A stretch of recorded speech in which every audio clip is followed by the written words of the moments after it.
Hello again, everyone. Edwin Learnard back once again. In this YouTube segment, I'm going to be giving you a recap of the NBA matchup that took place tonight between the Brooklyn Nets and the Los Angeles Clippers, in which Brooklyn prevailed 112 to 108. And this was a game early on which seemed like the Nets had in control. They were up by 15 points with around 8 minutes left in the fourth quarter. It looked like this was a shoo-in for the team, but the Clippers came roaring back and they had tied this game up. And what happened was you had 11 seconds left. DeAndre Jordan of the Nets tipped in a miss by Kyrie Irving, put him back up by two. Kawhi Leonard for the Clippers ran, he penetrated the defense. He went up for looked like a layup, but he was called for some kind of offensive charge or something. And then right after that, James Harden made two free throws, which basically sealed the deal for the Nets in this one. And the thing was, there's really not enough superlatives to say about the Brooklyn Nets. This is a team that right now really to be reckoned with. They could very well be the supreme team in the Eastern Conference. When Kyrie Leonard had stated around, this was around 2 weeks ago, that the Nets are, they're going to be put on notice. They want to give some kind of notice to the rest of the league. And since he made the statement, the Nets have won 6 consecutive games. This is a team right now that looks like could very well come out of the East. And what's remarkable about what the Nets are doing, they're doing it in a number of games without the services of Kevin Durant. This team looks very formidable. They're playing cohesively. The team showed a lot of continuity on offense in this game once again. And I think what we're seeing with Kyrie Irving and is that we're seeing the maturation and evolution of not just as a basketball player, but as a person as well.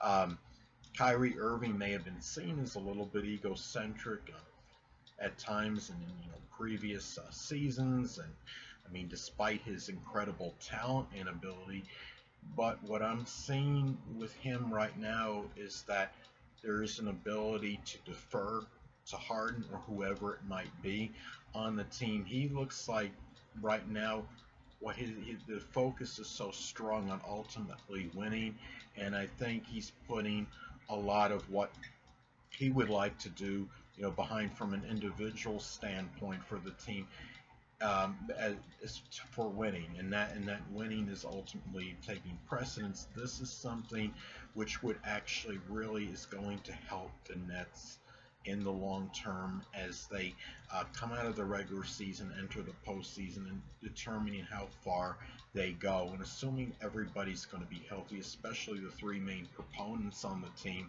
which of course are James Harden, Kyrie Irving, and Kevin Durant. This team, maybe the sky's the limit for them.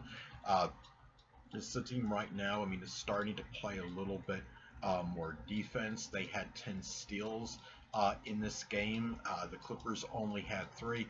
The funny thing is the Nets were actually rebounded 52 to 40, and this was a pretty big disparity, but they still won the game. That it's a team that just has so much offensive firepower.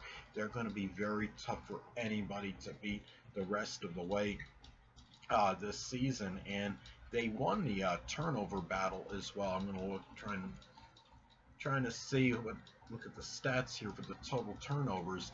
Um, Disparity was pretty large in favor of the Nets, and well, really, you could look at it like the turnover disparity was very large in favor of the Clippers because the Clippers had 17 to the Nets 6 in this one. Nets also had 13 fast break points.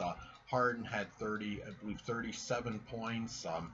11 rebounds and 7 assists, 3 assists shy of a triple double. He may unequivocally be the MVP of the NBA up to this point this season, and his team has just really looked phenomenal, and it's a team right now, again, that the sky is certainly the limit. I think they can really have the potential is obviously very high as far as the ceiling, what they can actually hit in terms of where they're going to go this season. And the thing about it is, again, it's about that the Nets are also starting to play some defense, and they won 6 consecutive games. They swept the West Coast trip. There were 5 consecutive road wins they have had. Makes it even more impressive, and they did it again.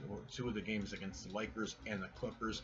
This was a game too where the Nets had to go on the road, play a formidable team in the Clippers, and the Nets did not have they did it without Kevin Durant. So when Kevin Durant comes back, the thing about this though is that you might have some skeptics and cynics saying, well, is this going to mess up the chemistry when Kevin Durant does come back?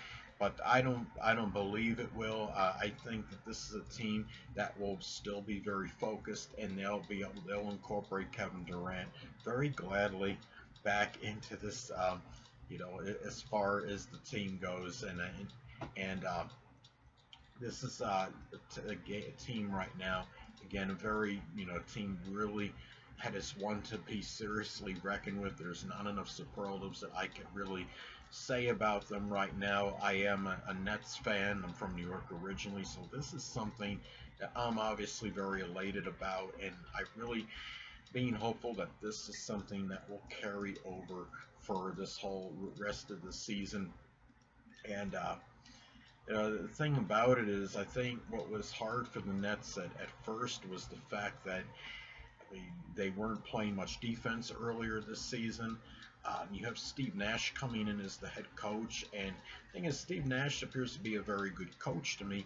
But I think what people have to understand is when Steve Nash was a player, when he was on the Mavericks and Suns, those teams, formula for success was predicated on the offensive end. He wasn't really on defensive-minded teams. But I think what's happening now, he's understanding that you have to really focus on the defensive end as well as the offensive end, and the team is really starting to realize this. And the fact now that they look like they have some defense going for them, it's a team that's more balanced at this point and really can finish very strong. I think the Nets at this point, I mean, the very least they're good. I mean, least that they'll do this season is get to the Eastern Conference Finals.